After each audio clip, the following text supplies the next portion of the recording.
Hai guys, welcome back to Screen Addicts di YouTube channel bersama gue Albert. Dan pada hari ini, gue akan membahas sebuah film yang baru aja keluar kemarin di Netflix. Dan kalau lihat dari cast-nya nih gila banget, banyak banget high build actors dan aktrisnya. Judulnya adalah The Devil All the Time. You know, I studied something. It's called the delusion. A belief that is untrue. It is our delusion that lead us to sin. Film ini baru aja rilis di Netflix kemarin dan masih fresh banget. Film ini tuh didirect sama Antonio Campos dan ditulis bersama adiknya, itu si Paulo Campos. Kalau kalian tahu, film-film dia sebelumnya adalah Martha Marcy May Marlin, ya itu diperanin sama Elizabeth Olsen tentang cult Charlie Manson semacamnya. Terus dia juga eksekutif produsernya The Sinners, kalau kalian tahu TV series yang dimainin sama Jessica Biel, itu bagus banget menurut gua. Nah itu pas worksnya dia, dan dia akhirnya nge-produce film dengan Netflix, yaitu ini The Devil All the Time. Kalau kalian lihat list aktor dan aktrisnya, ini sih gila banget. Ada Tom Holland, ada Bill Skarsgård, ada Robert Pattinson, ada Sebastian Stan, ada Riley Keough, ada Jason Clarke. Ini high build name semua. Film ini tuh menceritakan tentang sekelompok orang. Jadi sebenarnya meskipun nanti akhirnya bakal fokus di satu karakter, yaitu Arvin yang diperankan oleh Tom Holland, tapi the whole ceritanya ini menceritakan berbagai karakter.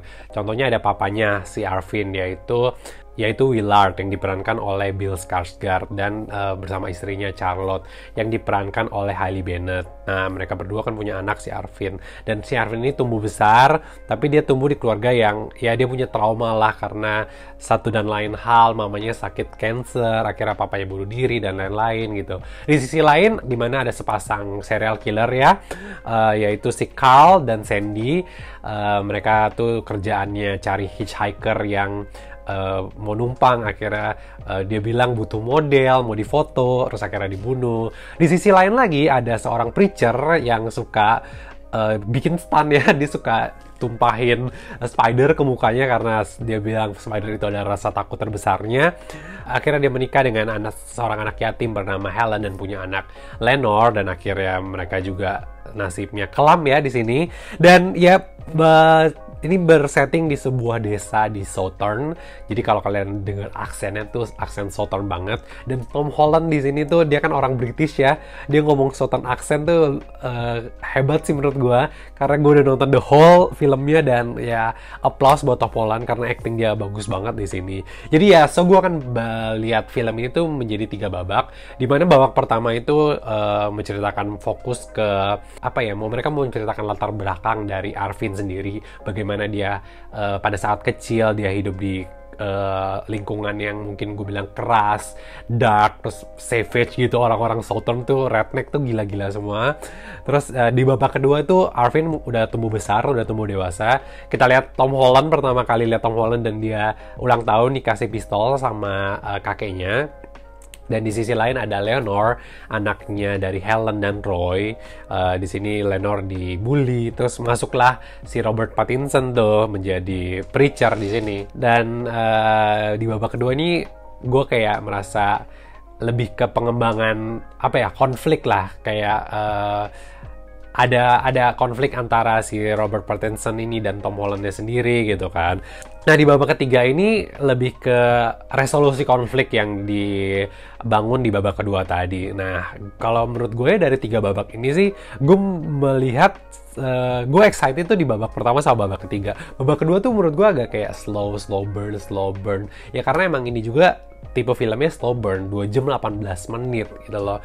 Film yang gak sebentar gitu, 138 menit. Jadi ya kalian juga pasti merasakan beberapa apalagi tengah-tengah itu kalian merasakan titik yang agak slow burn, dan ini kapan sih gitu. Tapi setelah masuk babak ketiga, pas dimana action terjadi itu yaitu mulai naik lagi, dan dia akhirnya harus pergi meninggalkan kota, bertemu Carl and Sandy gitu. Akhirnya terakhir dia harus ber face to face dengan Lee siapa namanya? Lee Broderick yang diperankan oleh Sebastian Stan. Itu mulai seru lagi gitu. Tapi secara alur cerita ini menarik banget karena gue tuh selalu intrik apa yang akan terjadi berikutnya. Kayak sebenarnya koneksi antara karakter-karakter satu ya dengan yang lain tuh apa sih gitu. Itu gue yang gatel banget, pingin banget tahu gimana resolusinya, gimana akhirnya mereka semua bertemu, gimana ada satu benang merah yang menghubungkan mereka semua gitu. Jadi itu yang menarik banget,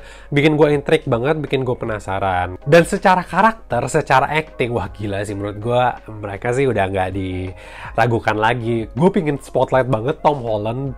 Gue tahu dia bisa acting. Gue tahu nih orang nih bukan cuman sekedar ya Marvel movie aja gitu loh, cuman bukan sekedar Spider-Man gitu loh. Apalagi transisi dari seorang Spider-Man yang fun, yang your friendly neighborhood gitu, menjadi seorang karakter yang dark, yang punya trauma, yang punya sebuah grit gitu di dalam dirinya. Menurut gue ini keren banget dan dia harus acting sebagai seorang Southern meskipun muka dia nggak Southern banget. Dia tuh orang metropolitan banget ya dibandingkan yang lainnya. Tapi dia mendeliver ini dengan sangat sempurna menurut gue sih. Jadi ya apalagi karakter-karakter di sini semuanya sih menurut gue mendeliver karakternya dengan sangat baik dan sangat bagus gitu. Jadi ya keren banget untuk actingnya dan ini bagus banget sih gitu. Dan yang terakhir mungkin gue mau ngomongin kayak visual dan sinematografinya sih di sini. Kayak kalian, kalau menurut gue effortnya sih gila banget soalnya mereka harus ngambil beberapa scene yang pas perang, keren banget settingnya juga, dan mereka harus mengambil beberapa scene yang kayak numpahin spider ke muka. By the way itu spidernya spider asli, mereka nggak pakai CGI atau apapun, itu bener-bener real spider. Selama film ini juga kalian bakal merasa nggak enak, nggak nyaman karena emang tone-nya tuh dark juga, disturbing juga. Dan gue mau nambahin satu lagi, menurut gue ini film bukan buat semua orang ya, karena dia fokusnya ke agama banget, karena ini fokus ke gimana agama bisa membutakan orang gitu. Gimana kalian kalau misalnya sampai ekstremis, kalian sampai devoted ke sebuah agama, dan gue nggak tahu sih ini Kristen, tapi sebenarnya pelajarannya nggak Kristen banget sih, apalagi kayak membunuh orang dan meresurrect orang, itu kan fuck up banget menurut gue ya. Tapi ya that's why when you devoted to one religion, ini bisa going too far gitu loh. Jadi nggak buat semua orang lah film ini, tapi kalau misalnya kalian suka crime, kalian suka tipe-tipe film ekstremis seperti ini the one for you sih. So the rating I'm gonna give 8 for me personally, karena actingnya, karena intrik dari ceritanya, gimana mereka bisa menyambungkan berbagai karakter dengan background yang berbeda-beda, dan backgroundnya menurut gue nggak ecek-ecek. Setiap karakter punya background yang dalam banget, tapi gue masih nggak dapet sih sebenarnya dari background karakter dari si Carl, si pembunuhnya itu yang suka moto-moto itu. Cuman kan ini dia mau fokusnya ke si Arvin, si Tom Holland ini. Tapi itu dia deliver dengan baik, deep-nya dapet banget, seberapa dia mengalami trauma, mengalami masa lalu yang benar-benar dark, orang tuanya dua-duanya udah nggak ada, menjadi orphan gitu. Itu dapet banget sih. That's it, well done Antonio Campos. Alright, that's all untuk review gue, Devil All the Time.